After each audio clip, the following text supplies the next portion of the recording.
ကျွန်တော်တို့လူသားတွေဘယ်လိုစဖြစ်လာလဲဆိုတဲ့မေးခွန်းမှာလူတီများတဲ့အဖြေတကူကတော့မြောင်မျိုးနွယ်ကနေစပြီးတော့ဆင်းသက်လာတယ်ပေါ့နော်ဒါပေမဲ့လူတွေအများကြီးမသိတဲ့အချက်တစ်ချက်ကတော့မြောင်မျိုးနွယ်ထက်စောတဲ့လူသားတွေရဲ့ဘိုးဘေးဘီဘီတွေကကြွက်လိုအကောင်လေးတွေဖြစ်တယ်ဆိုတာပါပဲဒီကိစ္စကိုတည်တည်ချာချာရှင်းရှင်းလင်းသိဖို့ဆိုရင်တော့ကျွန်တော်တို့ကဘာကြီးဘယ်လိုစဖြစ်လာတယ်ဆိုတဲ့အထီကိုတွားပြီးတော့လေ့လာဖို့လိုလာပါပြီ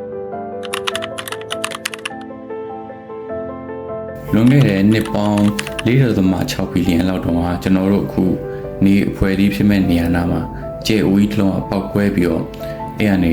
အဆိုင်ခဲတွေတက်တူတွေဓာတုပစ္စည်းတွေဖုံတွေဓာတ်ငွေတွေအကုန်လွင့်ထွက်လာတယ်ပေါ့နော်အဲ့ဒီကျဲဝီးပေါက်ကွဲပြီးတော့လွင့်ထွက်လာတဲ့အပိုင်းစားတော်တော်များများမြေဆွဲအားနဲ့သူ့ဟာသူပြန်သွားဆူမိချပြီးတော့ကျွန်တော်တို့အခုနေအဖွဲ့အစည်းရဲ့နေကြီးဖြစ်လာပါတယ်နေမဖြစ်ပဲကြံခဲ့တဲ့ပေါက်ကွဲစားအပိုင်းစားတွေကလည်းနေရဲ့ဘေးမှာဆွဲအားနဲ့လှည့်ပန်နေပြီးတော့သူတို့လည်းနှစ်ပေါင်းများစွာနှစ်တန်းပေါင်းများစွာထက်ကြတော့တစ်ခုနဲ့တစ်ခုပုတ်တိုင်းပြီ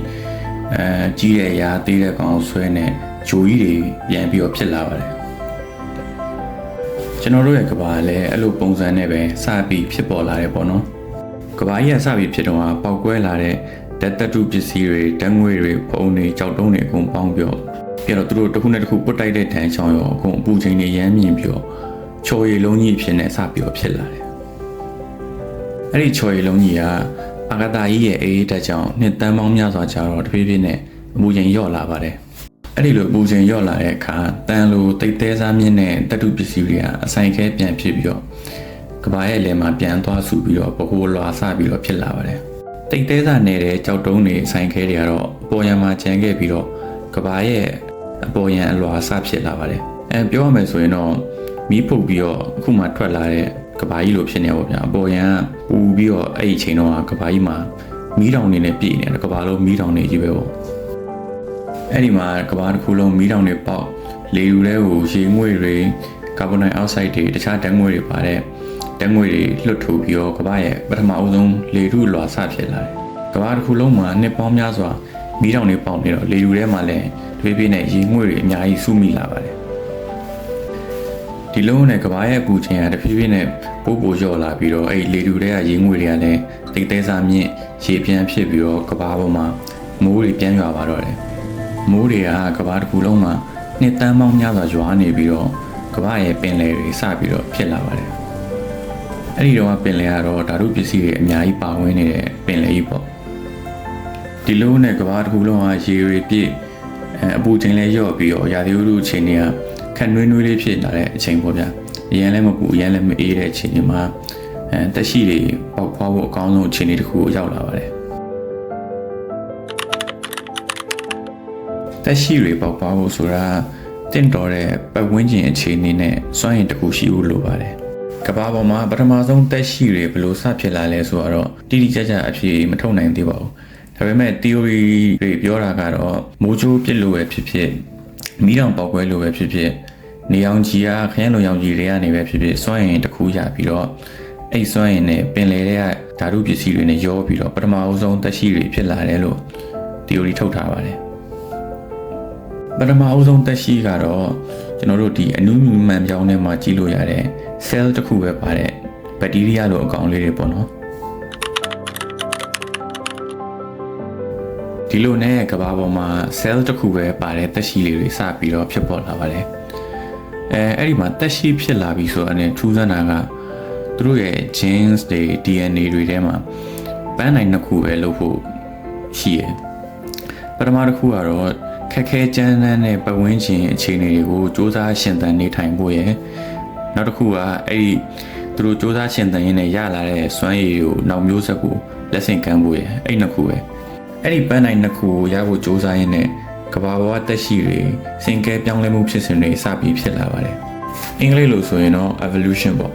အဲ့ဒီစင်ကဲပြောင်းလဲမှုဖြစ်စဉ်ကဘယ်လိုလဲဆိုရိုးရှင်းဆုံးဥပမာတစ်ခုပြရရင်တရားမျိုးစိတ်တစ်ခုကအစာရည်စာနှဲပါလာလို့အသက်ရှင်အောင်ဆိုပြီးတော့အစာရည်စာပေါ်မြိုင်းနေရာကိုပြောင်းတယ်အဲ့ဒီပြောင်းတဲ့နေရာအရင်အေးတဲ့နေရာဖြစ်နေအဲ့ဒီအခါမှာအဲ့ဒီတရားစ조사ရှင်သန်နေထိုင်ရင်းနဲ့နောက်မျိုးဆက်တွေမှာအေးတဲ့ပိုးခန်းနိုင်အမွှေးတွေပိုးရှိတဲ့တရားတွေဖြစ်ပြောင်းလဲလာတာကိုအဲ့လိုစင်ကဲပြောင်းလဲမှုဖြစ်စဉ်လို့ခေါ်ပါတယ်အဲ့ဒီတော့ဆက်ပြောရရင် ဒီ cell တစ်ခုရဲ့နဲ့ပထမအဆုံးသက်ရှိလေးတွေကအသက်ရှင်ဖို့စ조사နေထိုင်နေသူတို့တကောင်နဲ့နေရတဲ့တကောင်နဲ့တကောင်ပူပြီးနေရတကောင်နဲ့ကိုတကောင်ဝင်နေတာပို့ပြီးတော့အသက်ရှင်နိုင်ဖို့အခွင့်အရေးပိုများတယ်ပြီးကြတော့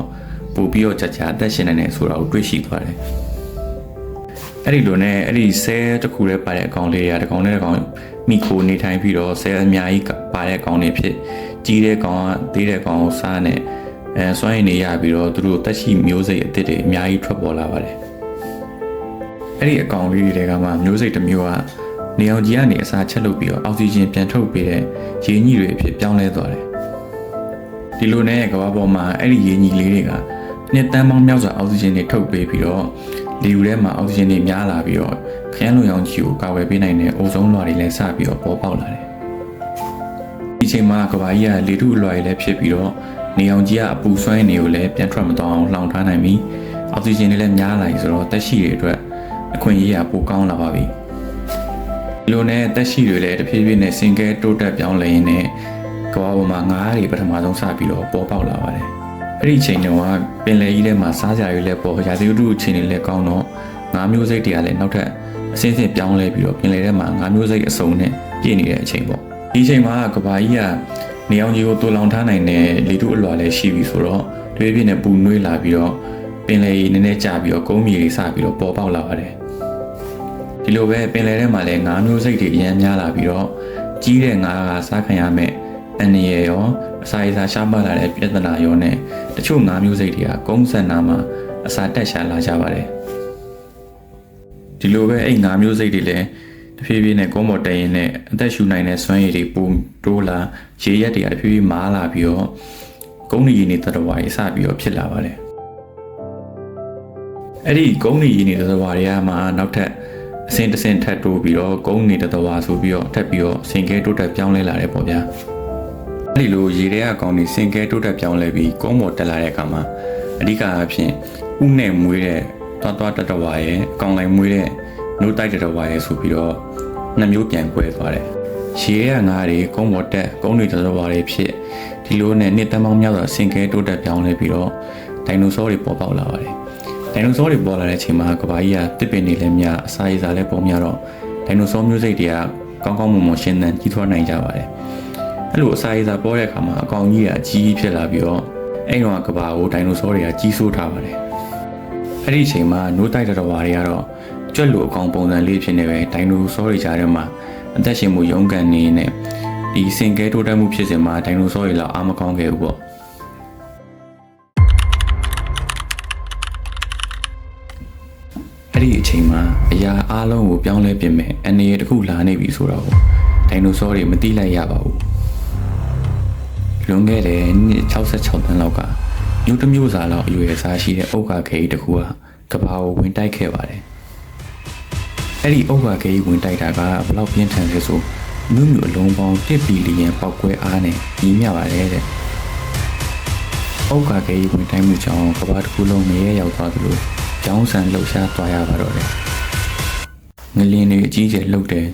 ဆူနာမီရေလိုင်းတွေတက်လာပြီးတော့ကဘာကိုရေလွှမ်းတယ်မီးတောင်တွေကလည်းနေရာအနှံ့မှာပေါက်ကွဲပြီးတော့ကဘာလေးတစ်ခုလုံးပုံနေနဲ့ပြည့်နေခဲ့တယ်ဥက္ကာခဲကြီးဝင်တိုက်ပြီးတော့ဒိုင်နိုဆောတွေကချက်ချင်းမျိုးတုံးသွားတာမဟုတ်ပါဘူးဥက္ကာခဲဝင်တိုက်ပြီးနောက်ထပ်ဖြစ်စဉ်တွေအကြောင်းပါ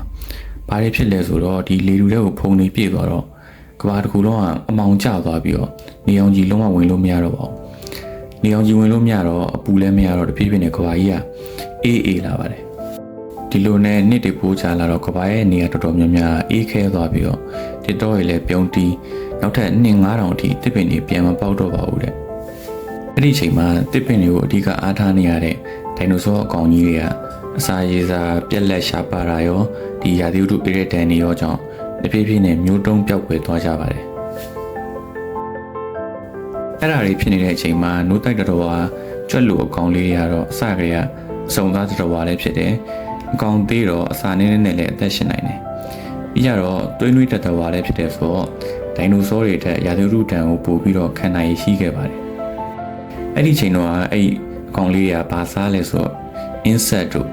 နေအောင်ကြီးမလိုပဲပေါက်တဲ့မိုးတို့နဲ့စပြီးတော့အသက်ဆက်ရှင်ခဲ့ရတာပေါ့နော်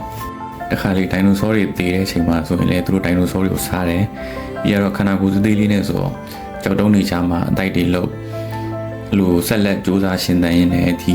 အစာရေးစာရှားပါပြီးရာသီဥတုကျန်းတဲ့နှစ်9000လောက်ကိုကြံ့ကြံ့ခံပြီးတော့အသက်ရှင်နိုင်ခဲ့တယ်ပေါ့နော်နှစ်9000နောက်ပိုင်းကဘာကြီးရဲ့အခြေအနေတွေပြန်တည်ငြိမ်လာပြီးတော့တစ်ပင်တွေပြန်ပေါက်လာအစာရေးစာတွေပြန်ပေါ်များလာတဲ့အချိန်မှာတော့နိုးတိုက်တော်ဝါတွေရဲ့အခက်ကိုရောက်လာခဲ့ပါပြီ။အုတ်ကကဲတိုက်တဲ့ဖြစ်စဉ်အပြီးမှာတော့တော်ဝါတွေတော်တော်များများလဲမျိုးတုံးပြောက်ခဲ့သွားတဲ့အတွက်ဒီနိုးတိုက်တော်ဝါကြွက်လူအကောင်လေးတွေကကဘာအနက်အစာရေးစာပေါ်များတဲ့နေရာတွေကိုရွှေ့ပြောင်းနေထိုင်သူတို့လည်းတစ်ဖြည်းဖြည်းနဲ့အကောင်တွေကြီးလာကြီးတဲ့ကောင်တေးတဲ့ကောင်စားနဲ့မျိုးစိတ်အစ်စ်တွေထပ်ပြီးတော့ဖြစ်ပေါ်လာပါတယ်။အဲ့လိုမျိုးစိတ်မတူတဲ့မျိုးစိတ်အစ်စ်တွေအများကြီးပြောင်းလဲဖြစ်ပေါ်ရင်းနဲ့နောက်နှစ်10သန်းလောက်ကြာတဲ့အခါမှာတော့တစ်ပင်ပေါ်မှာနေတဲ့နိုးတိုက်တော်ဝါတစ်မျိုးထပ်ပြီးတော့ပေါ်ပေါက်လာပါတယ်။အဲ့ဒီတစ်ပင်ပေါ်မှာနေတဲ့နိုးတိုက်တော်ဝါလေးတွေကို primate လို့ခေါ်ပါတယ်။ primate တွေကတော့ကျွန်တော်တို့လူတွေဖြစ်ဖြည်းဖြည်းနဲ့ဆင်ကဲတိုးတက်ပြောင်းလဲလာမဲ့တော်ဝါမျိုးစိတ်တွေရဲ့အစပေါ့ဗျာ။ primate ဆိုတာဘာလဲဆိုတော့ကျွန်တော်တို့လူဝင်ရဲ့မြောက်တွေရဲ့ပါတဲ့အစင်းမြင့်နိုးတိုက်တော်ဝါအမျိုးအစားပေါ့နော်။အဲ့ဒီ primate music တွေကတစ်ပင်ပေါ်မှာနေတော့သူတို့တစ်ပင်ပေါ်မှာတစ်ကိုင်းတွေကိုကိုင်းဆုံနိုင်တဲ့လက်တွေခြေထောက်တွေအဖြစ်ပြောင်းလာတယ်မျက်လုံးတွေကလည်းအရှိကိုအယုံဆိုင်ပြီးကြည့်ရတာများတဲ့အတွက်ကြွက်တွေလိုဘေးမှာမဟုတ်ဘဲနဲ့ဖြည်းဖြည်းနဲ့မျက်လုံးကအရှိကိုရောက်လာတယ်ပြီးတော့အဲ့ဒီတော့ကဘာကတစ်တော်တွေနဲ့ပြည့်နေတာဖြစ်တဲ့အတွက်ဒီရှုပ်ထွေးတဲ့တစ်တော်တွေထဲမှာကူးတန်းသွားလာရင်းနဲ့လမ်းမန်းမျိုးအတွက်အဲ့ဒီ primate အကောင်လေးတွေရဲ့အုံနောက်ကတခြားတော်တွေထပ်ပို့ပြီးတော့ဖွံ့ဖြိုးလာပါတယ်ဒီလိုနဲ့ကဘာတစ်တော်တွေနဲ့ပြည့်နေပြီးတော့အစာရေးစာတွေပေါ်များနေတဲ့အတွက်တစ်ပင်ပေါ်မှာနေတဲ့ primate တွေကလည်းအစစ်စစ်စင်ကဲတိုးတက်ပြောင်းလဲရင်းနဲ့မြောက်တွေစပြီးတော့ဖြစ်ပေါ်လာပါတယ်ဆက်ပြီးတော့ပြောရရင်ကဘာကြီးကတည်ငြိမ်တစ်တော်တွေပေါ်များပြီးတော့အခုကဘာပေါ်မှာမြောင်မျိုးနွယ်တွေစပြီးတော့ပေါ်ပေါက်လာပြီပေါ့နော်ဒီနေရာမှာတစ်ခုရှိတာကကဘာကြီးကအမြဲတမ်းတည်ငြိမ်အေးချမ်းနေတာမဟုတ်ပါဘူးအုတ်ခါခဲတွေတိုက်လို့ပဲဖြစ်ဖြစ်မီးတောင်ပေါက်လို့ပဲဖြစ်ဖြစ်ကဘာပေါ်ကကုန်းမြေတိုက်ကြီးတွေရွေရှားမှုကြောင့်ပဲဖြစ်ဖြစ်ကဘာကြီးကအေးခဲသွားလိုက်နေ့တည်းကြာလာတော့ပြန်တည်ငြိမ်သွားလိုက်နောက်ထပ်တစ်ခုထပ်ဖြစ်ပြန်အေးသွားလိုက်နဲ့အမြဲတမ်းပြောင်းလဲနေတာပေါ့တော်ဝါတွေကလည်းကဘာကြီးရဲ့ပတ်ဝန်းကျင်အခြေအနေပြောင်းလဲမှုရလိုက်သင့်စင်ကဲပြောင်းလဲပြီးတော့နေထိုင်ရပါတယ်ကဘာတည်ငြိမ်နေတဲ့အခါမှာတစ်တော်တွေပေါ်များလာတယ်အဲ့တော့တစ်ပင်ပေါ်မှာနေတဲ့မြောင်မျိုးစိတ်တွေလည်းပေါ်လာတယ်ပတ်ဝန်းကျင်အခြေအနေတွေပြောင်းပြီးကဘာကြီးအေးလာတဲ့အခါမှာတော့တစ်တော်တွေလည်းတစ်ဖြည်းဖြည်းနဲ့ပြန်နေသွားပါတယ်အဲ့ဒီခါမှာတစ်ပင်ပေါ်မှာနေတဲ့မြောက်တွေလည်းမြေပြင်ပေါ်ဆင်းနေရပြီးတော့တဖြည်းဖြည်းနဲ့စင်ကဲပြောင်းလဲရင်းနဲ့အမီးမပါတဲ့မြောက်ဝင်တွေစပြီးတော့ပေါ်လာပါတယ်ကဘာပေါ်မှာမြောက်ဝင်မျိုးစိတ်တွေစပေါ်လာပြီးတော့နောက်တဲ့နှစ်တွေထပ်ကြတဲ့ခါမှာကဘာကြီးကပြန်တည်ငြိမ်စစ်တော်တွေထပ်ပေါ်လာပြီးတော့မြောက်ဝင်မျိုးစိတ်တွေလည်းအများကြီးထပ်ပေါ်လာတာပေါ့ပြီးကြတော့ထုံးစံအတိုင်းပဲအကြောင်းတစ်ခုကြောင့်ကဘာကြီးကတဖြည်းဖြည်းနဲ့ပြန်အေးလာပြီးတော့ရေခဲခစ်ကိုပြန်ရောက်သွားပြန်ရောကဘာလုံးအေးခဲနေပြီးတော့အပင်တွေလုံးဝမရှိတဲ့အချိန်မှာတော်ဝါတွေကအသားကိုအဓိကထားပြီးတော့စားသုံးရပါတယ်မြောက်ဝင်နေလဲအစာစားရဖို့အမဲလိုက်ရင်းနဲ့ခြေထောက်၄ချောင်းနဲ့လမ်းလျှောက်တာထက်ခြေထောက်၂ချောင်းနဲ့လမ်းလျှောက်တာပိုပြီးတော့ကြာကြာလျှောက်နိုင်တယ်ပြီးတော့ပိုမြင်မြန်လျှောက်နိုင်တယ်ဆိုတာတွေ့သွားပြီးတော့ခြေထောက်၂ချောင်းနဲ့လမ်းလျှောက်တဲ့မြောက်ဝင်နေစပြီးတော့ပေါ်ပေါက်လာပါတယ်ဒီလိုနဲ့မြောက်ဝင်နေရဒီခက်ခဲချင်းတဲ့ရေခဲခစ်ကြီးကိုရှင်သန်ဖို့အစစ်စစ်စင်ကဲတိုးတက်ပြောင်းလဲရင်းနဲ့လွန်ခဲ့တဲ့နှစ်နဲ့တန်းခန့်မှာပထမဦးဆုံးလူလို့ခေါ်လို့ရမယ် Homo erectus ဆိုတဲ့မျိုးစိတ်စပြီးတော့ပေါ်ပေါက်လာပါတယ်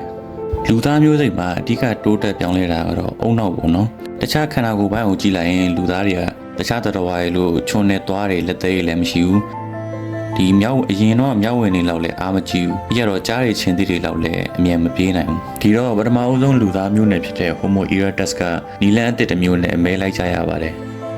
ဘလို့နီးလဲဆိုတော့အကောင်တစ်ကောင်ကိုအမဲလိုက်ပြီဆိုရင်အုပ်စုလိုက်ပေါ်တင်မဲ့ပြေးတက်သွားတယ်အဲ့ဒီကောင်ကပြေးပြီဆိုရင်နောက်ကနေခြေရခံပြီးတော့အေးဆေးဆေးဆက်လိုက်တယ်အမဲလိုက်ခံရတဲ့ကောင်ကဘလောက်ပြေးပြေးအနောက်ကိုကြည့်လိုက်ရင်ခြေထောက်နှချောင်းတဲ့ကောင်တွေကတကောက်ကောက်ပါလာတော့မယ်ဒီလိုနဲ့အမဲလိုက်ခံရတဲ့ကောင်ကမပြေးနိုင်တော့ပဲမောပြီးတော့မှောက်လေတဲ့အချိန်ချမှာဒီ Homo erectus လူမျိုးစိတ်တွေကသူတို့အသွားကိုခြုံအောင်လုပ်ထားတဲ့ကြောက်တုံးနေနဲ့အဲ့ဒီအကောင်အမဲဖြတ်ပြီးတော့နေရက်ကိုပြန်ကြပါတယ်Homo erectus လူမျိုးစိတ်တွေက9နာရီလောက်မရမနာပြေးလွှားမဲလိုက်နိုင်ကြပါတယ်တဲ့တခြားချင်းသေးလိုကြားလိုတော်ဘာတွေကအမဲပြေးလိုက်တဲ့အခါမှာခဏကိုအပူချိန်အရမ်းမြင့်လာတဲ့အတွက်အကြာကြီးပြေးပြီးတော့မဲမလိုက်နိုင်ကြပါဘူး Homo erectus မျိုးစိတ်တွေမှာတော့ဒီလိုချိန်အကြာကြီးပြေးလိုက်နိုင်ဖို့ခဏကိုအပူချိန်ကိုလျှော့ချဖို့အတွက်အမွှေးတွေတဖြည်းဖြည်းနဲ့ပျောက်ခွဲသွားပါတယ်ပြီးကြတော့ခဏကိုအပူချိန်ကိုအေးနေအောင်ထိန်းထားဖို့အတွက်ချွေးထွက်တဲ့စနစ်တစ်ခုထပ်ပြီးတော့ပေါ်ပေါက်လာပါတယ်ဒါကြောင့်မို့လူတွေကမြောက်ဝင်နေလို့မဟုတ်တော့ပဲ အမွှေးတွေပျောက်ကွယ်သွားပြီးတော့အချွေးထွက်တဲ့တကြွားတွေအဖြစ်ပြောင်းလဲလာတာဖြစ်ပါတယ် Homo erectus မျိုးစိတ်မှာအုံနောက်ကလည်းတော်တော်လေးဖွံ့ဖြိုးနေပါပြီဒီမျိုးစိတ်ကအသားတွေလိဖြတ်ဖို့ကြောက်တုံးတွေကိုအသွားတစ်ဖက်ချွန်အောင်လုပ်ပြီးတော့ကိရိယာအဖြစ်အသုံးပြုတတ်တဲ့အပြင်မီးကိုလည်းစပြီးတော့အသုံးပြုတတ်နေပါပြီဒါပေမဲ့သူတို့အုံနောက်ကဘာသာစကားတီထွင်မှုအထိတော့ဖွံ့ဖြိုးတိုးတက်မှုမရှိသေးပါဘူးဒါကတော့ပထမဆုံးလူသားမျိုးစိတ်လို့ခေါ်လို့ရမယ် Homo erectus ရဲ့အကြောင်းပေါ့နော် Homo erectus ကလွန်ခဲ့တဲ့နှစ်ပေါင်း2 သန်းခန့်အစပြီးတော့ပေါ်ပေါက်ခဲ့တာပါဒီ Homo erectus ကနေပြီးမှနောက်ထပ်လူသားမျိုးနွယ်တွေဖြစ်တဲ့ Homo neanderthals တို့လိုတခြားမျိုးစိတ်တွေထပ်ပြီးတော့ဖြစ်လာတယ်နောက်ဆုံးကျွန်တော်တို့အခုမြင်တွေ့နေရတဲ့လူသားမျိုးစိတ်ဖြစ်တဲ့ Homo sapiens အထိအဖြစ်နဲ့တိုးတက်ပြောင်းလဲလာတယ်ပေါ့နော်ကျွန်တော်တို့အခုကြံခဲ့တဲ့ Homo sapiens လူသားမျိုးစိတ်တွေကတော့လွန်ခဲ့တဲ့နှစ်3 သိန်းခန့်လောက်ကစပြီးတော့ပေါ်ပေါက်ခဲ့တာဖြစ်ပါတယ်တခြားလူသားမျိုးစိတ်တွေကတော့အကြောင်းမျိုးကြောင့်ပဲကမ္ဘာပေါ်ကနေပျောက်ကွယ်သွားခဲ့ပါတယ်ဒါကတော့ကမ္ဘာကြီးရဲ့သမိုင်းနဲ့လူသားတွေဘယ်လိုစဖြစ်လာလဲဆိုတော့အသေးစိတ်မဟုတ်ဘဲနဲ့အပေါ်ယံခြုံငုံနားလည်အောင်ပြောထားတာဖြစ်ပါတယ်တကယ်လို့လွန်ခဲ့တဲ့နှစ်66တန်းကကမ္ဘာကြီးကိုဒါအောက်ကခဲကြီးဝင်မတိုက်ခဲ့ရင်ကမ္ဘာပေါ်မှာတော်တော်တော်တွေကြီးစိုးနေပြီးတော့လူမျိုးစိတ်တွေပေါ်ပေါက်လာစရာအကြောင်းလည်းမရှိတော့ပါဘူးကျွန်တော်တို့လူသားမျိုးစိတ်တွေရဲ့အစာကမ္ဘာကြီးကိုအောက်ကခဲတိုက်ပြီးတော့နှစ်ပေါင်းများစွာကြင်ကြက်ကန်နေနိုင်ခဲ့တဲ့ကြွက်လူတော်ဘာလေးတွေရဲ့ကျေးဇူးကြောင့်လို့ပြောလို့ရပါတယ်ဒီဗီဒီယိုကတော့ဒီလောက်ပါပဲဗျကြည့်ရှုနေတဲ့လူတွေရောလူသားမျိုးနွယ်ဘယ်ကစခဲ့တယ်လို့ထင်လဲကြွက်လူတော်ဘာလေးတွေကအစာပြုခဲ့တာလားဒါမှမဟုတ်ညောင်မျိုးနယ်ကနေပဲဆင်းသက်လာတာလား